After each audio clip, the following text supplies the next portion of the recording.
सभी विद्यार्थियों का श्री शक्ति ऑनलाइन क्लासेज में फिर से स्वागत है। तो कल हमने नया चैप्टर स्टार्ट किया था, चौथा चैप्टर अपना दो चरों वाले रैखिक समीकरण एवं असमीकाएं। तो दो चरों वाले रैखिक समीकरण में कल हमने क्या पढ़ा था कि दो चरों वाला रैखिक समीकरण का मानक रूप क्या होता है, ax plus B Y plus C बराबर 0, a not equal to 0, b not equal to 0। ये चीज़ हमने कल पढ़ी थी। और हमने दो चरों वाला रैखिक युगपत समीकरण यानी कि a1x plus b1y plus c1 बराबर 0, a2x plus b2y plus c2 बराबर 0, ये कल हमने पढ़ा था। ये दोनों क्या है, दो चरों वाले रैखिक समीकरण। और ये क्या हो गया, युग्म हो गया। दो चरों वाले रैखिक समीकरण का युग्म यानी जोड़ा, ये मिलके क्या कहलाता है, रैखिक युगपत समीकरण। रैखिक युगपत समीकरण। तो कल हमने इसके दो पार्ट पढ़ लिए थे। हमने तीन कंडीशन बताई थी। पहली कंडीशन क्या थी कि a1 बटा a2 not equal to b1 बटा b2। तो इस कंडीशन में रैखिक समीकरण निकाय का हल क्या होता है, अद्वितीय होता है। हल क्या होता है, अद्वितीय होता है। और इनसे प्राप्त रेखाएं एक दूसरे को क्या करती है, प्रतिच्छेद करती है। इनसे प्राप्त यानी दोनों समीकरणों से प्राप्त रेखाएं, क्योंकि रैखिक समीकरण है, रेखा को निरूपित करेगा, तो दोनों रेखाओं से प्राप्त जो ग्राफ आएगा उसमें दोनों रेखाएं क्या करेगी, एक दूसरे को प्रतिच्छेद करेगी। दूसरी कंडीशन कि a1 बटा a2 बराबर है b1 बटा b2 और बराबर नहीं है c1 बटा c2, तो हम क्या कहेंगे, कोई हल नहीं होगा। और इनसे प्राप्त रेखाएं क्या होगी, समांतर होगी। इन दो के बारे में हमने कल एग्जाम्पल लेके भी इनका हमने पढ़ लिया था। तीसरी जो कंडीशन है वो है कि a1 बटा a2 बराबर b1 बटा b2 बराबर c1 बटा c2। तो इस कंडीशन में क्या होंगे, अनंत हल होंगे। और दोनों रेखाएं क्या होगी, संपाती होगी, यानी एक दूसरे के ऊपर होगी, एक दूसरे को ढके हुए रहेगी, दोनों रेखाएं संपाती होगी। आगे बात समझ में। तो पहली कंडीशन, इस टाइप का जब आपके पास में क्वेश्चन आता है तो मैंने कहा था इनका हल आपका क्या आएगा, अद्वितीय हल आएगा। और वो हल आप दोनों समीकरणों को पहले ही रफली हल करके भी आप निकाल सकते हो कि x और y का मान क्या आएगा आपके पास में, x और y का मान क्या आएगा। और बिंदु सारणी के अंदर ये आपको दोनों ही सारणियों में मान आपको रखना है। क्लियर। तो आज का टॉपिक तीसरे टाइप का, जब अनंत हल हो यानी कि दोनों रेखाएं एक दूसरे के संपाती हो, तो इस टाइप का क्वेश्चन ये रहा, देख लीजिए। तो आंसर तो देखिए यहाँ a1 बटा a2, तो a1 बटा a2, a1 ये रहा 4 बटा 2, क्या आ रहा है 2। b1 बटा b2, b1 क्या है 6, b2 क्या है 3, क्या आ रहा है 2। c1 बटा c2, c1 क्या है 18 और c2 क्या है आपका 9, तो क्या आ रहा है आपके पास में 2। आगे बात समझ में। अतः a1 बटा a2 बराबर है b1 बटा b2 बराबर है c1 बटा c2। तो इस कंडीशन में क्या आएगी, दोनों रेखाएं संपाती होगी तथा युगपत समीकरण का हल क्या होगा, अनंत होगा। यानी कि इसके अनंत हल आएंगे। क्या आएंगे, अनंत हल आएंगे। अब इसको करना कैसे वो भी देख लीजिए। तो दिए गए समीकरण 4x प्लस 6y बराबर 18, इसको समीकरण 1 दे दीजिए। 2x प्लस 3y बराबर 9, इसको समीकरण 2 दे दीजिए। अब हम क्या करेंगे, समीकरण 1 व 2 से आपको इनके दोनों समीकरणों की सहायता से क्या करनी है, आपको बिंदु सारणी पहले तैयार करनी है। आगे बात समझ में। तो समीकरण 1 से निरूपित, या इसको ऐसे भी, समीकरण 1 द्वारा निरूपित रेखा के लिए बिंदु सारणी। आगे बात में। तो समीकरण 1 क्या आपका 4x प्लस 6y बराबर 18, तो यहाँ से 4x बराबर क्या आ जाएगा 18 माइनस 6y, तो यहाँ से x बराबर क्या आ जाएगा 18 माइनस 6y बटा 4। अब आप बिंदु सारणी बना लीजिए। तो रख दीजिए मान, y बराबर क्या रखिए, जैसे 1 रखेंगे तो 18 माइनस 6 क्या हो जाएगा 12, बिल्कुल। y बराबर 1 रखने पर x बराबर क्या आ जाएगा सॉरी x बराबर क्या आ जाएगा 18 माइनस 6 बटा 4, यानी 12/4। तो x बराबर क्या आ गया 3, y बराबर 1 रखने पर x बराबर 3। आगे बात सुने।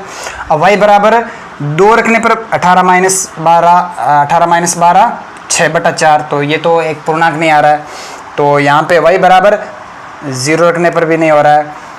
y बराबर 3 रखने पर देख लीजिए, y बराबर 3 रखने पर x बराबर क्या आएगा 18 माइनस वाई की जगह हमने 3 रख दिया, 6 × 3 18, 18 माइनस 18/4।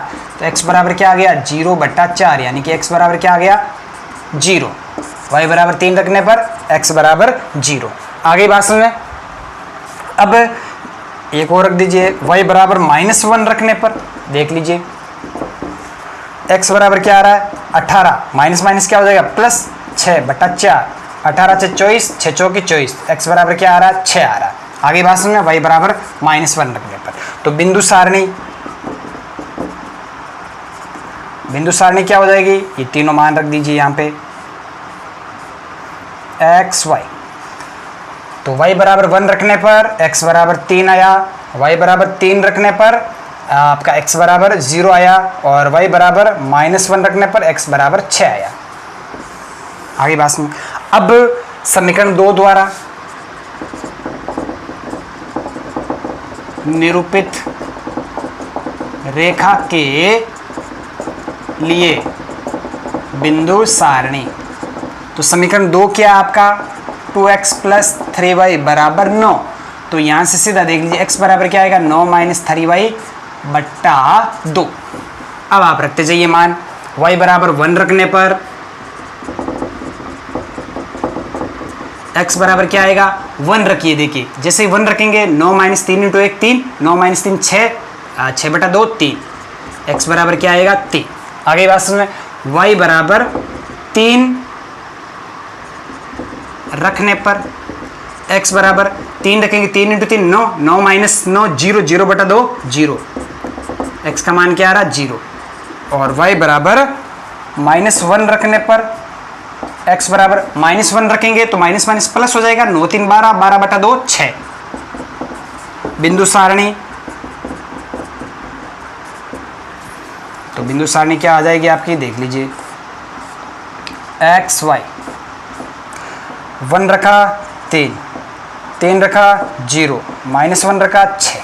आगे बात सुन। अब आप क्या करोगे, समीकरण 1 व 2 से प्राप्त बिंदु सारणी को ग्राफ में अंकित करने पर, समीकरण 1 व 2 द्वारा निरूपित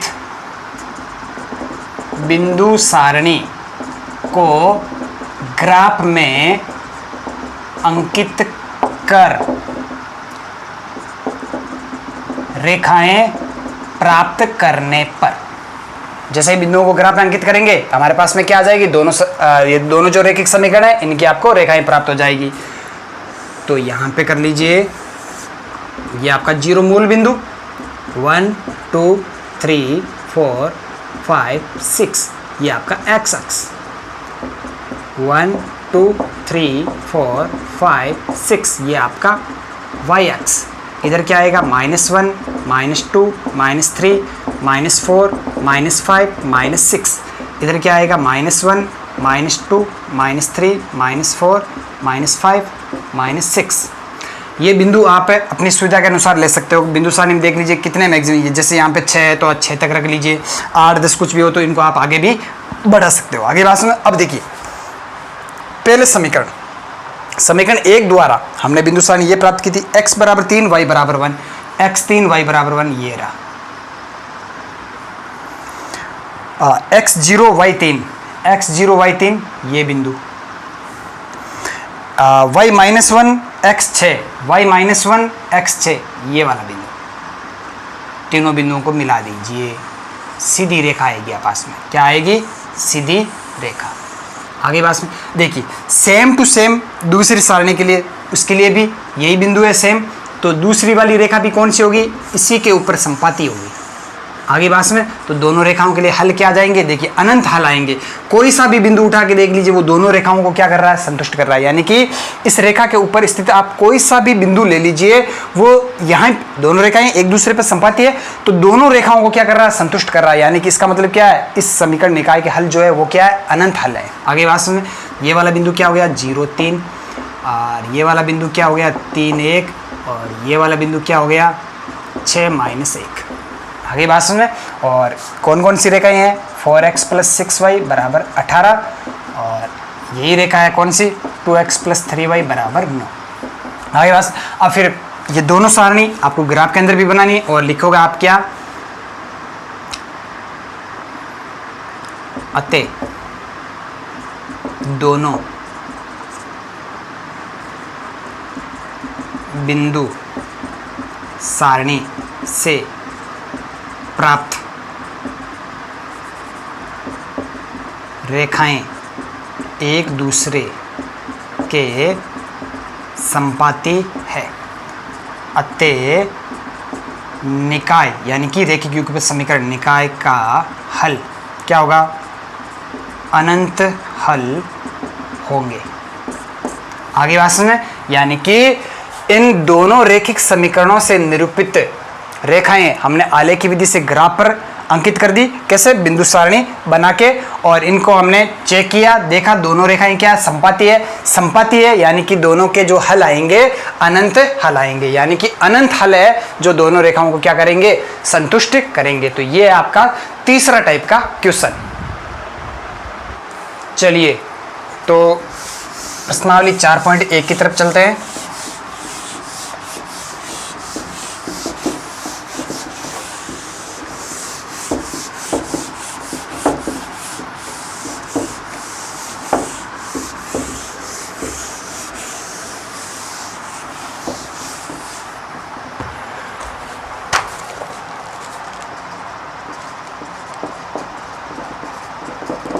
फोर 4.1 पहला ही क्वेश्चन क्या है इसका देख लीजिए, अनुपातों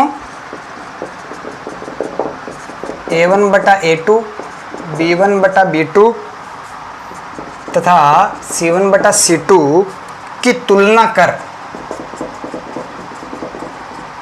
ज्ञात करो कि निम्न रेखिक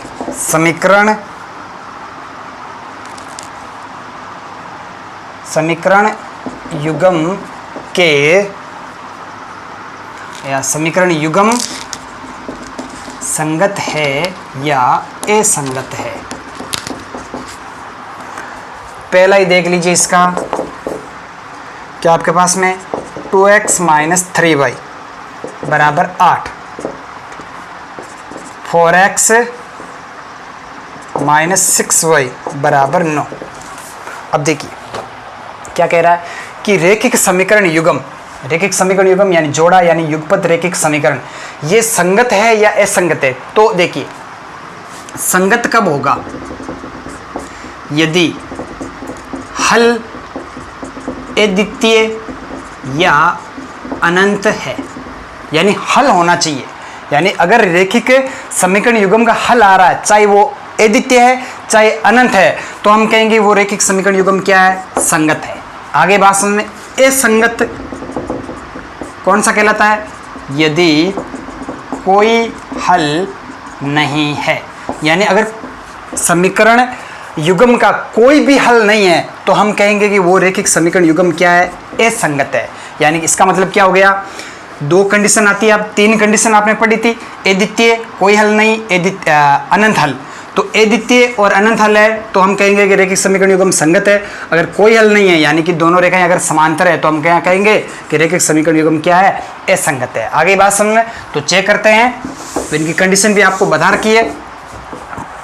तो देखिए आंसर, यहाँ इसको समीकरण 1, इसको समीकरण 2, यहाँ A1 बराबर क्या है 2, B1 बराबर क्या है -3 और C1 बराबर क्या है 8। आगे बात समझ में, और यहाँ पे A2 बराबर क्या है 4, B2 बराबर क्या है -6 और C2 बराबर क्या है 9। अब ध्यान से देखना, आप इन रैखिक समीकरणों को आप व्यापक रूप में भी ले जा सकते हो। कैसे? ax plus B Y plus C बराबर 0, इस रूप में भी ले जा सकते हो। आगे उस कंडीशन में देखिए, इन समीकरणों को चेंज करेंगे तो ये वाला समीकरण क्या बन जाएगा? 2x माइनस 3y माइनस 8 बराबर 0। ये वाला समीकरण क्या बन जाएगा? 4x माइनस 6y माइनस 9 बराबर 0। इस कंडीशन में c1 क्या हो जाएगा? माइनस 8, c2 बराबर क्या हो जाएगा? माइनस 9। लेकिन हम जब a1 बटा a2, b1 बटा b2 और c1 बटा c2, देखिए c1 बटा c2 भी ज्ञात करना पड़ेगा। उस कंडीशन में क्या होगा? ये चिन्ह क्या हो जाएगा? कट जाएगा आपस में। क्या हो जाएगा? जैसे यहाँ से c1 बटा c2 करेंगे क्या आएगा? 8 बटा 9 ही आ रहा है। यहाँ से c1 बटा c2 करोगे क्या आएगा? माइनस 8 बटा माइनस 9, यानी कि 8 बटा 9 ही आ रहा है। आगे बात से तो आप रैखिक समीकरण व्यापक रूप में भी ले जा सकते हो। तो आप c1 को आप माइनस 8 और माइनस c2 को माइनस 9 भी ले सकते हो। नहीं तो आप सीधा ही इसको क्या ले लीजिए? c1 ले लीजिए, चाहे इधर है चाहे इधर है। व्यापक रूप में ले जाओ चाहे मत ले जाओ। आगे बात समझ, क्योंकि देखिए हम क्या करेंगे? अनुपात निकालेंगे तो दोनों ही चिन्ह क्या है? नेगेटिव। हाँ, ये चीज ध्यान में जरूर रखना आपको। अगर एक इधर है एक इधर है, कैसे? जैसे ये क्वेश्चन इस टाइप आ गया 2x माइनस 3y बराबर 8, और ऐसे आ गया 4x माइनस 6y माइनस का 9 बराबर 0। अगर ऐसे आ गया तो इस कंडीशन में आपको क्या करना पड़ेगा? ऐसा नहीं कि इसको c1 मान लिया, c1 बराबर 8, c2 को क्या मान लिया? माइनस 9, ये गलत हो जाएगा। इस कंडीशन में आपको क्या करना है? या तो माइनस 9 को इधर लेके जाइए या 8 को आप इधर लेके आ जाइए। आ गई ना बात समझ में? तो आप चाहो तो यहां से इसको व्यापक रूप में भी बदल सकते हो। दिए गए समीकरणों को व्यापक समीकरण, रैखिक समीकरण ax plus B Y plus C बराबर 0 में बदलने पर क्या हो जाएंगे? ये 2x माइनस 3y माइनस 8 बराबर 0 और 4x माइनस 6y माइनस 9 बराबर 0। आगे बात समझ में। अब देखिए यहाँ a1 बराबर 2, a2 बराबर माइनस 3 और a2 ने सॉरी b1 बराबर माइनस 3 और c1 बराबर माइनस 8। a2 बराबर क्या आ गया? 4, b2 बराबर माइनस का 6 और c2 बराबर माइनस का 9। अब आप अनुपात ज्ञात करोगे तो a1 बटा a2 बराबर a1 बटा a2, a1 क्या 2, क्या आएगा? 1 बटा 2। b1 बटा b2 बराबर माइनस 3 बटा माइनस 6, क्या रहा? माइनस माइनस कैंसिल हो गया, 3 दूनी 6, 1 बटा 2। c1 बटा c2 बराबर माइनस 8 बटा माइनस 9, यानी 8 बटा 9। अतः a1 बटा a2 बराबर है b1 बटा b2 बराबर नहीं है c1 बटा c2। अतः समीकरण निकाय का कोई हल नहीं है। अतः समीकरण युग्म क्या है? असंगत है। जब कोई हल नहीं होता है तो समीकरण युग्म क्या होता है? असंगत होता है। आगे ने बात समझ में क्लियर है? इनको बदलने का मतलब समझ गए आप?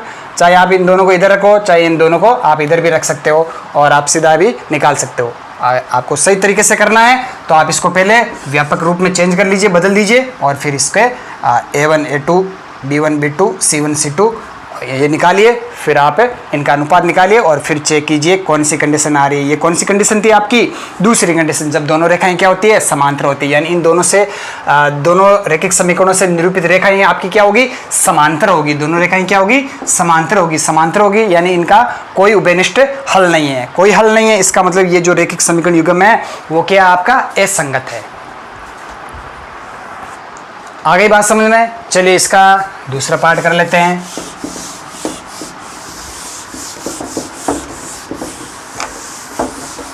चलिए तो दूसरा पार्ट इसका क्या है वो देख लीजिए। 3x माइनस वाई बराबर 2, 6x माइनस 2y बराबर 4।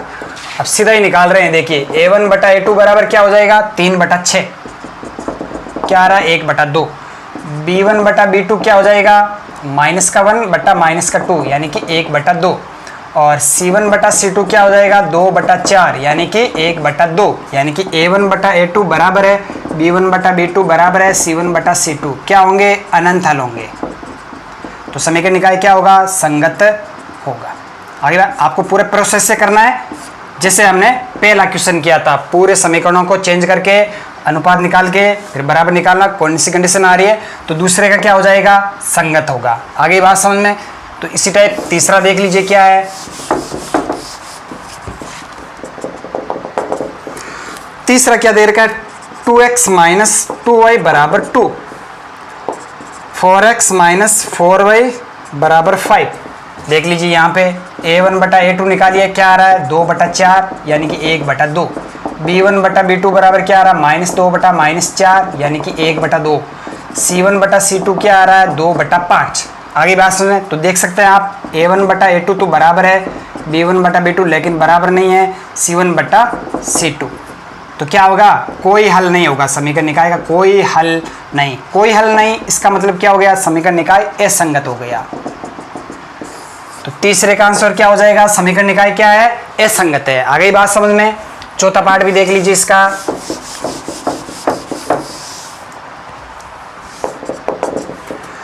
चौथा पार्ट क्या है, 4 बटा 3 x प्लस 2y बराबर 8 और 2x प्लस 3y बराबर 12। तो यहाँ पे देखिए भिन्न के रूप में तो आप इसको चेंज कर सकते हो। यहाँ पे लेस पे 3 आ रहा है, 4x प्लस 3 इंटू 2 6y बट्टा 3 बराबर 8। तो यहाँ से ये क्या हो जाएगा, 4x प्लस 6y बराबर 8 3 24। आगे बात सुनिए, ये समीकरण बन गया। और एक समीकरण कौन सा है, 2x प्लस 3y बराबर 12। आगे बात सुनिए, अब तुलना कर लीजिए a1 बटा a2। a1 क्या है 4 बटा a2 क्या है 2, तो क्या आ रहा है 2। b1 बटा b2, b1 क्या है आपका 6 बटा b2 क्या है आपका 3, तो क्या आ रहा है 2। c1 बटा c2, c1 क्या आपका 24 बटा c2 क्या आपका 12, क्या आ रहा है 2। आगे बात सुनिए, इसका मतलब क्या हो गया, a1 बटा a2 बराबर है b1 बटा b2 बराबर है c1 बटा c2। इसका मतलब क्या होगा, अनंत हल। अनंत हल है, इसका मतलब समीकरण निकाय क्या होगा, संगत होगा। तो चौथे पार्ट का आंसर क्या होगा, समीकरण निकाय क्या है, संगत है। तो ये हो गया आपका पहला क्वेश्चन। तो आज की क्लास में इतना ही। 4.1 के बाकी के क्वेश्चन हम पढ़ेंगे कल की क्लास में। तो अधिक से अधिक यूट्यूब चैनल को शेयर कीजिए, सब्सक्राइब कीजिए, और कोई भी टॉपिक अगर आपको समझ में नहीं आया है तो कमेंट बॉक्स में ज़रूर लिखिए, यहाँ पे वापस आपको सॉल्यूशन करके बताया जाएगा। धन्यवाद।